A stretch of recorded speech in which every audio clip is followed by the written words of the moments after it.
Olá, alunos! Hoje faremos uma aula sobre percepção visual. Partiremos do princípio, daquelas imagens bem básicas que observamos a um primeiro olhar.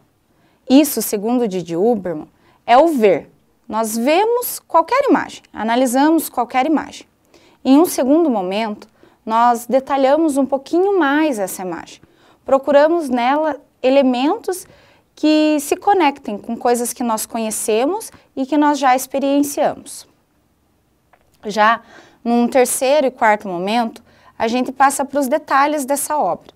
Nesses detalhes, a gente observa coisas como textura, fundo, quais os elementos que se destacam, quais se destacam mais ou se destacam menos. No caso de uma quarta etapa, seria uma ideia de trecho. Esse trecho é aquele elemento da obra que você não dá muito valor para ele numa primeira olhada. Uma mancha, um risco, um traço. Esse risco e esse traço, se analisado mais profundamente, ele vai trazer para nós uma experiência anexada a algo que a gente chama como inconsciente. Nesse inconsciente, nós vamos buscar então as experiências mais profundas e o elemento visual que estará presente então será como tarjetas pretas do lado da imagem, que seria aquele local onde você se permite imaginar o que pode ser aquela determinada mancha ou aquele determinado risco ou traço. Ao analisarmos esses trechos, nós ressignificamos coisas do nosso dia a dia. Então, às vezes, só essa mancha ou só esse risco, aplicado a conhecimentos que nós já temos, culturalmente construídos, eles vão trazer novos significados.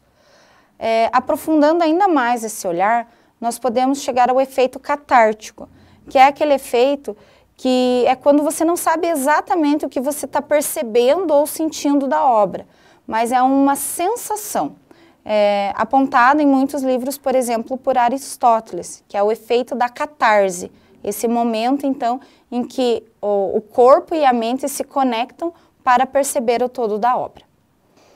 Para que esse efeito de catarse ocorra, é muito importante que nós tenhamos o distanciamento da obra. Então, que a gente não se veja como um primeiro observador, mas que a gente tente perceber o todo que rodeia essa obra, distanciando-se dela, para depois se reaproximar dela, colocando os nossos significados.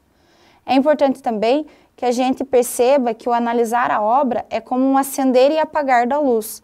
Então, em alguns momentos, trechos da obra se apagam para que você perceba outro.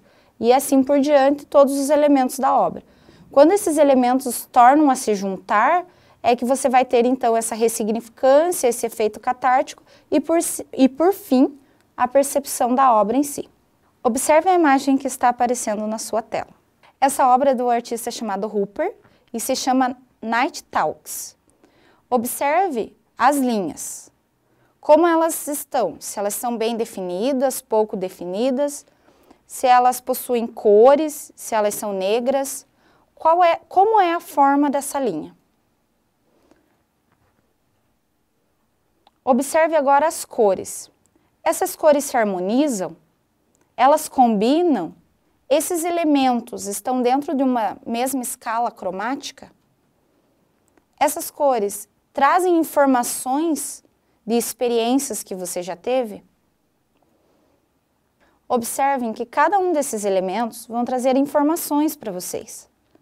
Então, nós vamos conseguir identificar pelas linhas, pelas cores, pelas formas, o local onde esses personagens estão, como são esses personagens e o que esses personagens estão fazendo. Observe que como a pintura é uma arte bidimensional, esse artista, ele busca representar de forma tridimensional a imagem, fazendo o quê? Pintando planos, transformando as figuras. Então, em um primeiro plano, nós temos a lanchonete, logo atrás a rua e em seguida uma outra construção. A parte da figura seria a lanchonete e as pessoas que estão nela. O fundo seria a rua e as outras construções. Nesse momento, você voltará a observar a obra. Agora, mais atento aos detalhes, a cada detalhe, a cada xícara, a cada pessoa, a cada mão. Observe todas as cores. Observe falhas, se você as encontrar. Eu escolhi um detalhe. É a mão da moça com uma folha verde. A moça parece comer aquela folha de alface sem ter muita graça. Então, essa mancha, ela começa a ficar ainda mais difusa. Você começa a trazer mais informações para ela. Com isso, nós começamos uma interpretação pessoal, uma divergência de interpretações. O que para mim pode ser uma folha de alface, para vocês pode ser qualquer outro tipo de alimento. Então, esse detalhe da obra, ele vai começar as ressignificações que eu falava no princípio do vídeo. Partindo do princípio que a moça está comendo uma alface, nós podemos imaginar ou colocar ela no significado da imagem que ela seja uma moça snob, ou o que o pessoal diz por aí, um tanto quanto fresca.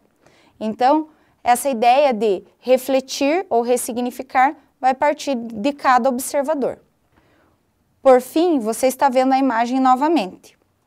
Ela pode se relacionar com diversas experiências que você teve, mas nunca mais você vai ver a mão da moça com uma alface como você via antes. Ou seja, você precisa localizar trechos, detalhes, para que essa imagem realmente tenha um significado para você. É importante salientar que o perceber a imagem é muito além do que você vê os elementos principais.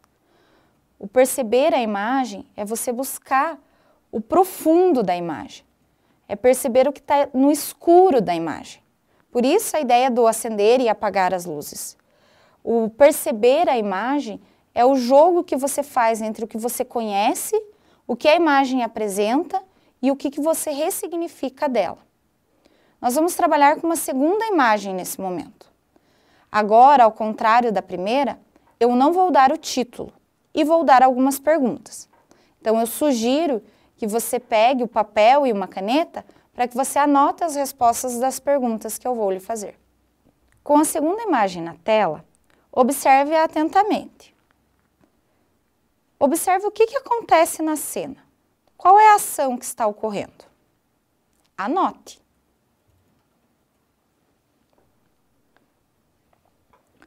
Como você definiria as pinceladas da obra? Elas são rápidas, lentas, parecem planejadas, desenhadas anteriormente ou não? Quais os elementos contidos na obra? Eu tenho animais, pessoas, plantas, montanhas, mar. Quais são os elementos presentes?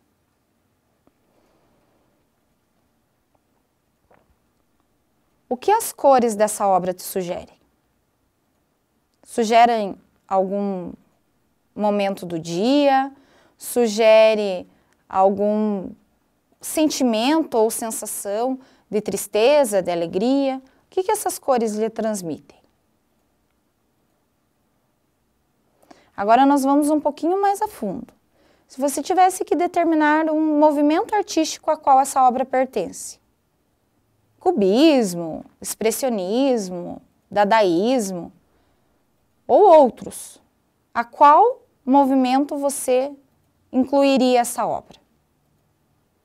Ainda mais a fundo, tente imaginar quem a pintou, pelos artistas que você já conhece e você já viu algumas obras. Quem pintou essa obra? E por fim, tente dar um título a essa obra. A partir dessas perguntas, você foi induzido a observar mais profundamente a obra. Então, a gente fez quase o mesmo caminho que a gente fez na obra anterior, mas a partir de outras perguntas. E isso pode ser trabalhado de diversas formas, quando a gente vai a um museu, a uma galeria, quando a gente faz pesquisas na internet. Então, esses elementos, eles vão buscar aprofundar ainda mais as significações e ressignificações, como a gente fez na obra anterior. Nós podemos ainda partir para as ressignificações a partir do cotidiano. Então, você pode aproximar os elementos desta obra a elementos que você conhece, a elementos do seu dia a dia. E isso cada vez mais vai fazer com que a obra te traga significados. Essa obra, ela é de um artista que se chama Claude Monet, e é A Moça com Sombrinha, ou ainda a Madame Monet com seu filho. Se a gente partisse do título, como a gente fez da obra do Hopper, a gente ia trazer muitos elementos para ela que ia fechar o pensamento de vocês, não ia deixar ampliar tanto. Então, ele não ia deixar ressignificar tanto.